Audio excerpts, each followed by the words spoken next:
Welcome to the Rim Break Rodeo. We hope this video helps. You'll start by pairing your Apple Pencil and confirming it's charged. This ensures pressure and tilt work properly. Once done, open Notes and create a new note so your sketch layer is fresh.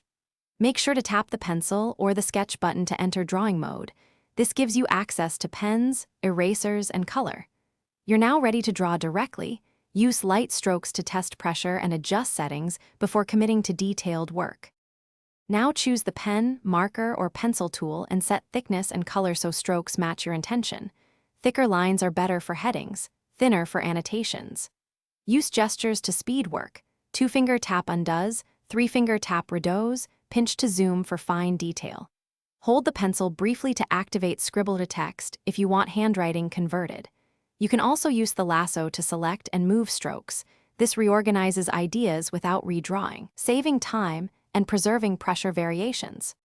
Finish by titling the note, adding it to a folder, and tagging keywords so you can find it later. Organization speeds review. When complete, share or export as PDF or image to collaborate or archive, and choose Duplicate to keep an editable copy. If you run into issues, lag, missing pressure, or no input, first disconnect and reconnect the pencil, check battery, and close heavy background apps. If persistent, restart the iPad. That usually resolves driver or software hiccups. Thanks for watching. Consider subscribing if we helped you.